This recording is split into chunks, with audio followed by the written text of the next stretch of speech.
Ya, Presiden Joko Widodo meminta para relawannya tidak buru-buru menentukan pilihan untuk calon presiden 2024. Namun di Rakernas Relawan Projo di Magelang, Jawa Tengah, pidato Jokowi tampak seperti memberi sinyal dukungan kepada Gubernur Jawa Tengah Ganjar Pranowo.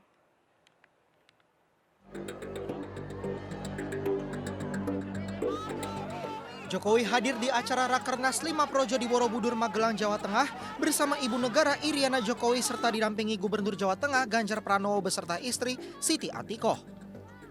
Dalam pidatonya, Jokowi menyinggung berbagai persoalan bangsa seperti energi, pangan, serta situasi geopolitik dunia. Jokowi meminta semua pihak bekerja keras menyelesaikan berbagai persoalan negara.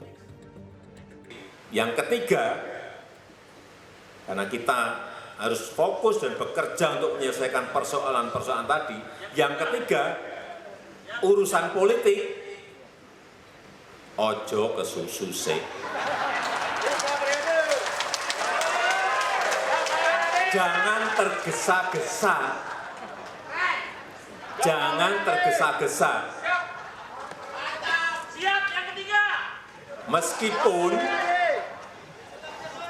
Meskipun mungkin yang kita dukung ada di sini.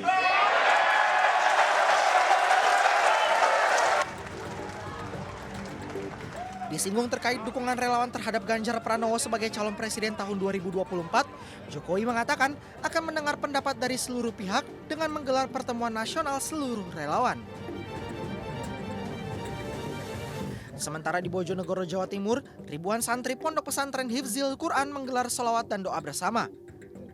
Pimpinan Pondok Pesantren Kiai Muhammad Agus Ali Baidowi mengatakan acara digelar sebagai bentuk ikhtiar dan dukungan kepada Ganjar Pranowo agar menjadi Presiden Indonesia tahun 2024. Ganjar dinilai sebagai figur yang menerapkan nilai-nilai santri, selalu memperhatikan pesantren, dan menjaga silaturahmi dengan para kiai, ulama, dan tokoh Islam lainnya. Sholawat dan doa bersama dipimpin langsung oleh ulama besar Jawa Timur Habib Muhammad bin Idrus Al-Jufri.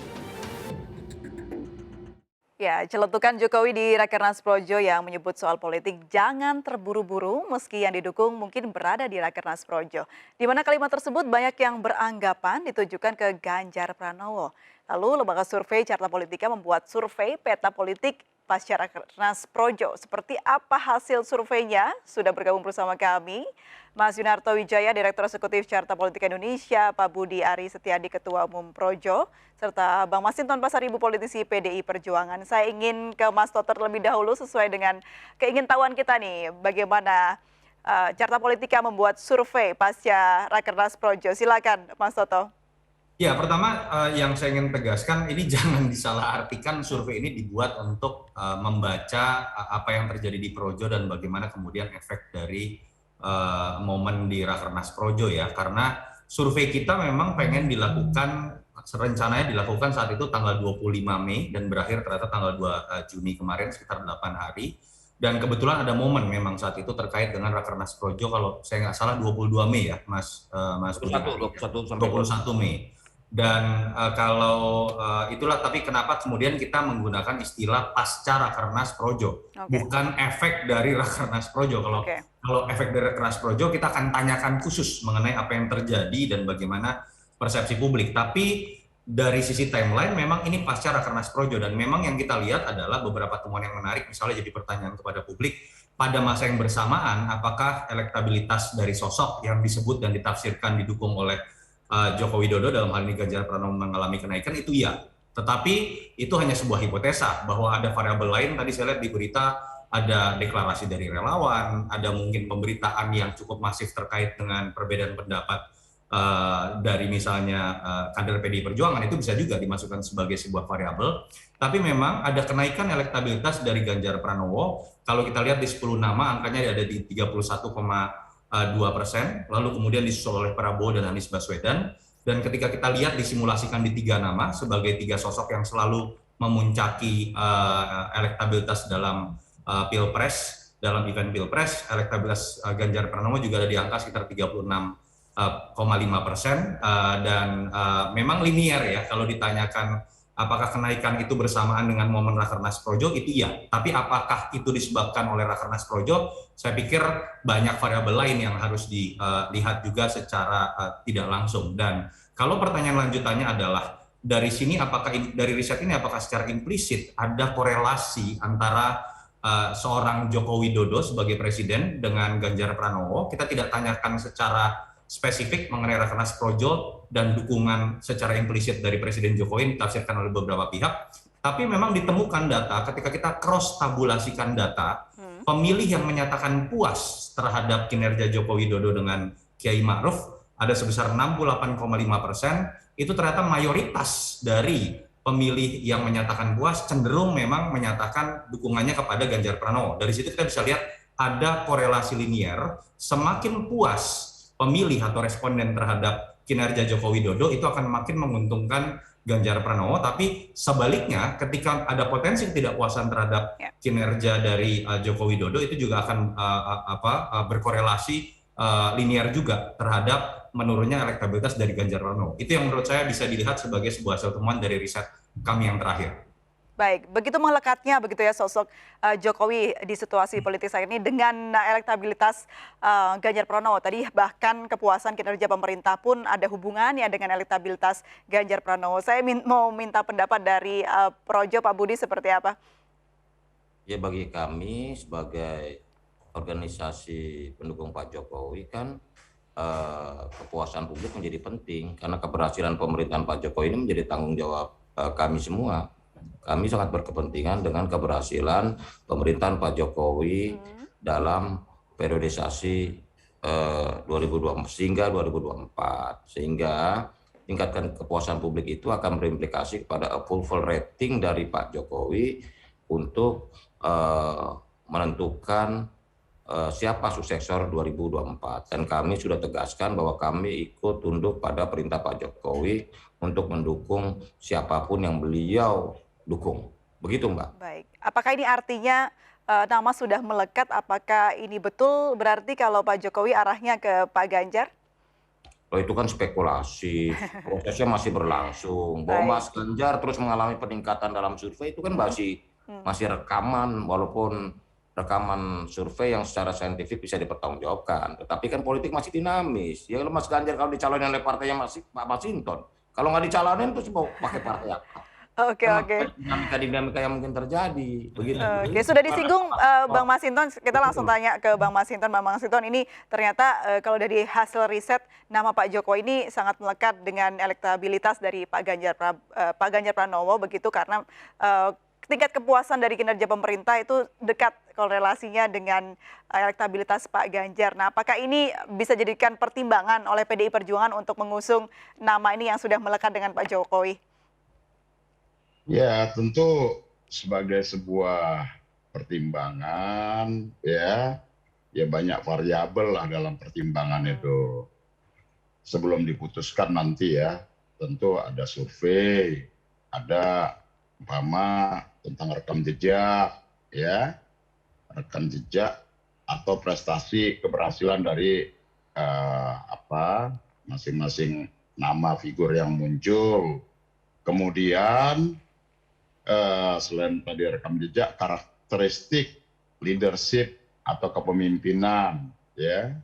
Kemudian ya hari ini apa sih yang dibutuhkan? Ya butuh juga figur yang bisa berperan menjadi solidarity maker di tengah-tengah segregasi atau keterbelahan yang terjadi di masyarakat saat ini. Nah, tentu dalam hal ini kalau PDI Perjuangan itu tetap Ibu Megawati ya yang diberikan mandat melalui Kongres 5 PDI Perjuangan 2019 lalu ya, itu tentu mempertimbangkan dengan cermat, meletakkan politik elektoral atau politik pemilu ini ataupun pilpres itu harus menjadi bagian dari proses politik kebangsaan. Sehingga ya proses menuju suksesi 2024 itu harus melalui proses pertimbangan yang cermat, teliti, berhati-hati, dan tentu keputusan itu diambil secara berkhidmat oleh Ibu Megawati nantinya, karena apapun ya kalau survei itu kan sebagai sebuah potret saat ini, ya gitu loh. Tapi tidak bisa ya kita lantas mengambil keputusan hanya berdasarkan survei. Itu tadi ada banyak variabel lainnya.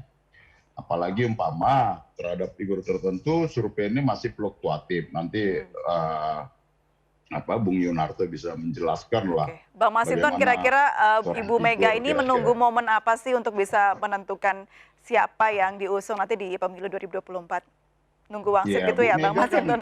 ya kalau yang kita pahami ya, Bu Mega ini kan bukan tipikal orang yang bisa didesak-desakkan pertama. Orang yang bukan tipikal mengambil keputusan secara terburu-buru, Ya. gitu ya. Beliau itu secara cermat, teliti, hati-hati ya sebelum mengambil keputusan. Nah, maka kita harus memahami itu semua karena apapun ya, ini yang mau kita pilih adalah ya calon pemimpin ke depan, pemimpin bangsa. Dia bukan memimpin di level unit terkecil, tetapi bangsa yang sangat besar ini, maka dia tidak boleh diputuskan secara terburu-buru dan dia harus diputuskan dengan kehikmatan dalam konteks kebangsaan itu. Baik, saya kembali ke Mas Toto. Mas Toto, dari riset yang telah dilakukan Carta Politika, temuan-temuan apa lagi yang menarik? Iya, kalau terkait, sebetulnya kita meriset bukan hanya terkait Pilpres ya, kita juga melihat bagaimana kepuasan publik terhadap Jokowi yang paling penting ketika sudah 2 kali menurun dari bulan Februari kita lakukan survei, juga April kita rilis, terus-menerus mengalami penurunan karena faktor geopolitik, lalu inflasi, krisis pangan di dunia, dan kita melihat sekarang pertama kalinya sudah mengalami post rebound, sudah di angka 68%, dari sebelumnya angka 62%. Saya pikir modal besar buat Pak Jokowi untuk mengembalikan trust kepada publik di tengah situasi ketidakpastian global. Walaupun saya berharap ini tidak kemudian dimanfaatkan oleh sebagian pihak untuk berbicara mengenai 3 periode atau 2,5 periode gitu ya, untuk kemudian membantah sendiri statement yang Pak Jokowi sudah berkali-kali nyatakan akan ditolak oleh beliau sendiri termasuk dalam ratas. Terkait dengan elektoral, memang ada beberapa hal yang menarik, mungkin terasa pedas ya untuk kemudian diterima, tapi menurut saya menarik untuk jadi sebuah bahan kajian ketika misalnya berbicara mengenai bagaimana cross tabulasi data pemilih partai dengan pilihan kepada presiden. Ada beberapa temuan menarik di situ yang menurut saya bisa kita kaitkan dengan terkaan publik terkait dengan partai ini mau kemana. Ketika kita belum mengetahui ketua umum ini akan memutuskan kapan, poros apa yang akan terbentuk, komunikasi antar ketua umum akan seperti apa, tapi memang ada beberapa fakta yang menarik seperti PKB. Ternyata yang kemudian mendapatkan elektabilitas dari seluruh pemilih PKB yang kemudian dipilih adalah sosok 3 nama, ada Khofifah, ada Ganjar Pranowo, ada juga Anies Baswedan. Golkar pun juga menarik datanya, ternyata pilihan kepada Erlangga Hartarto jauh lebih kecil dibandingkan kepada pilihan Ganjar Pranowo, Prabowo Subianto, dan Anies Baswedan. Dan PDI Perjuangan juga sama, 68,5% menyatakan memilih Ganjar Pranowo, 6,2% menyatakan memilih Mbak Puan dan Pak Prabowo 9,7%. Ada beberapa fakta yang memang betul situasinya masih sangat dinamis, tapi saya berharap bahwa ketika kemudian keputusan ini tadi dikatakan Bang Masinton akan dilakukan dengan hikmat, tidak usah terburu-buru dan jangan didesak-desak. Ya kita hanya mengutarakan ini sebagai bagian dari proses dialektika percakapan kan yang bisa saja terjadi secara horizontal dan tidak harus dimaknai ini sebagai sebuah desakan buat teman-teman PDIP. Kalau misalnya katakanlah PDIP menemukan sebuah perbedaan penilaian antara sosok entah itu kepada Mbak Puan ataupun kepada Mas Ganjar dengan apa yang kemudian dirilis oleh teman-teman lembaga survei yang kredibel, saya pikir di situ juga harusnya terjadi dialog. Kok sampai suara yang ada di elit, penilaian yang ada di elit berbeda misalnya dengan penilaian yang ada di konstituen. Dan ketika itu kemudian didialogkan, yang terjadi adalah sebuah sebuah titik temu mengenai indikator yang dipercaya oleh teman-teman pengambil keputusan di partai dengan apa yang dipercaya oleh konstituen. Dan itu yang kalau dilakukan oleh semua partai, menurut saya gap tingkat kepercayaan publik yang selalu menjadi kritik dari konstituen kepada partai itu bisa makin mengecil. Baik, karena situasi politik masih terus terjadi dan rupanya Ketua Umum masih terus melihat-lihat seperti apa begitu ya, atau sosok seperti apa yang harus diusung menjadi Pilpres di pemilu 2024. Namun kita harus jeda terlebih dahulu Bapak-Bapak, kita akan lanjutkan lagi dialog kita sesaat lagi, tetaplah bersama kami di MNC News.